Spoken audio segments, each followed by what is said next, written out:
नमस्कार, मेरा नाम है डॉक्टर पूरू धवन और आज इस वीडियो में हम बात करने वाले हैं पार्किंसन के बारे में कि पार्किंसन जब किसी को होता है तो ब्रेन के अंदर एक स्पेशल हार्मोन जिसे हम डोपामाइन कहते हैं उसकी कमी देखने को मिलती है।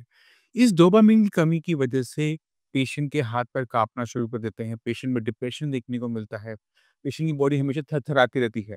तो इस डोपामाइन के लिए हमें क्या खाना है, क्या नहीं खाना, किस तरीके से हम इस डोपामाइन को बढ़ा सकते हैं अपने डाइट में चेंजेस लाकर, वो समझना बहुत ज़्यादा ज़रूरी हो जाता है। क्योंकि डोपामाइन भी किसी चीज़ से बन रहा है। बॉडी बना रही है बट किसी चीज़ से बना रही है। अगर हमारे शरीर में उन चीज़ों की कमी होगी, तो हम क्या देखते हैं डोपामाइन बन नहीं पा रहा, ढंग से नहीं बन पा रहा, कमी देखने को मिलती है और हमें पार्किंसन के सिम्पटम देखने को मिलते हैं। तो खाने में बदलाव करने से हम कुछ हद तक पार्किंसन को कंट्रोल कर सकते हैं। अब जब डोपामाइन हमारे शरीर में रिलीज़ होता है, तो वो क्या करता है? हमें खुश रखता है। वो एक हैप्पी हार्मोन है। जब भी रिलीज़ होगा, बॉडी, हमारा ब्रेन अच्छा महसूस करता है।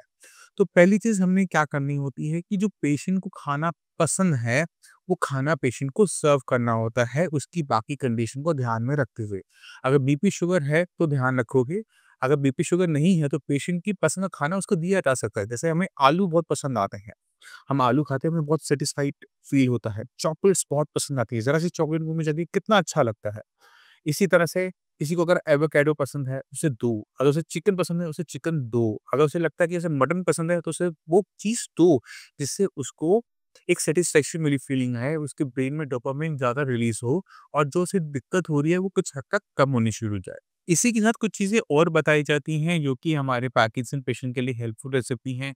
वो होता है केला है, एवोकेडो है, जितने ड्राई फ्रूट्स हैं, वो बहुत हेल्पफुल रहते हैं, मशरूम्स हैं, दालें बहुत अच्छा काम कर जाते हैं क्योंकि वो प्रोटीन का बहुत अच्छा सोर्स होती हैं, विटामिन मिनरल्स पूरे होते हैं, तो ये बहुत अच्छा वर्क कर जाते हैं। इसी के साथ जो हल्दी है, वो बहुत अच्छा रोल प्ले होता है, तो जब आप खाना बनाएँ, तो उसमें थोड़ा बहुत हल्दी का यूज़ ज़रूर करें। टोमेटोज़, जिनको टमाटर बहुत पसंद है, वो खाते हैं, उनको आराम मिलता है, तो हम उनका यूज़ कर सकते हैं। ग्रीन लीफ़ी वेजिटेबल्स, इनका यूज़ किया जा सकता है। क्योंकि ये जो हमारा डोपामाइन है, ये मैग्नीशियम इसमें होता है। तो अगर आप कोई भी चीज़ जिसके अंदर मैग्नीशियम अच्छा है, हाई अमाउंट में है, वो ब्रेन के लिए हेल्पफुल रहेगा क्योंकि हमारा डोपामाइन बनने के लिए कच्चा माल क्या है? वो है मैग्नीशियम, प्रोटीन क्योंकि बेसिकली वो है क्या? एक अमीनो एसिड है। तो ये सारी चीज़ें हमें अपने डाइट में ऐड करनी चाहिए, ज़्यादा मात्रा में लेनी चाहिए जिससे हमारी बॉडी में डोपामाइन की मात्रा वो थोड़ी-सी बढ़ सके। पर ध्यान क्या रखना है कि हमने पेशेंट को वो देना है जो पेशेंट को पसंद है।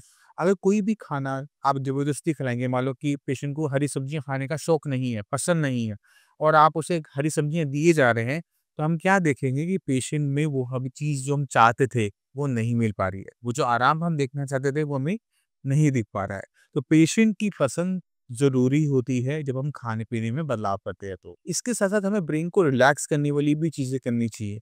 अब ब्रेन जो है वो 70% हमारी बॉडी की ऑक्सीजन को कंज़्यूम करता है, यानी वो एक ऑक्सीजन हंग्री ऑर्गन है। अब अगर हम किसी तरह से अपने ब्लड सर्कुलेशन के अंदर ऑक्सीजन की मात्रा को बढ़ाते हैं, तो हमें उसका असर एक पार्किंसन पेशेंट को भी अंदर भी देखने को मिलता है। तो सबसे हेल्पफुल होती है उसके अंदर मेडिटेशन। जब हम मेडिटेशन करते हैं, तो उसके साथ अनुलोम-विलोम, प्राणायाम बहुत अच्छा काम करता है क्योंकि हमारा ब्रीथिंग की वजह से ब्लड के अंदर ऑक्सीजन की मात्रा हाई रहनी शुरू करती है, जो हमारे ब्रेन की सेल्स, हमारे न्यूरॉन्स को बहुत अच्छी रखती है और उसे ज़्यादा काम करने की शक्ति मिलती है। डोपामाइन भी अच्छे तरीके से रिलीज़ होता है और पार्किंसन के जो सिम्पटम्स होते हैं, वो बढ़ते नहीं हैं। क्योंकि हम सब जानते हैं कि जो पार्किंसन है, वो एक प्रोग्रेसिव डिसऑर्डर है। 60-70 साल में शुरू होती है, हाथ-पैर काँपना शुरू होते हैं, पर ये बढ़ती चली जाती है। तो जितनी मेहनत आप अपने खाने से, अपनी एक्सरसाइज़ से, अपनी योगासन से करोगे, इसे कंट्रोल करने की, उतना कम दिक्कत आपको फ्यूचर में जाकर होगी।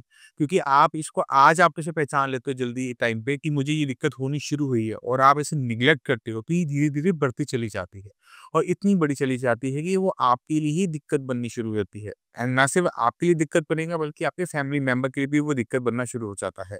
तो जो चीज़ें मैंने अब बताई, जो कंसेप्ट आपको मैंने समझाया, बताया खाने में तो ज़्यादा बताया नहीं बट कंसेप्ट तो समझाया, उसको समझने की कोशिश करो, उसे इम्प्लीमेंट करने की कोशिश करो। कोई भी दिक्कत है, डॉक्टर्स अवेलेबल हैं, उनसे बात करो, वो आपको पूरी हेल्प करेंगे इस पार्किंसन को पहचानने में। अब इसी के साथ आप सभी से मैं चलने की आज्ञा चाहूँगा। मिलते हैं अगली वीडियो में, तब तक के लिए नमस्कार।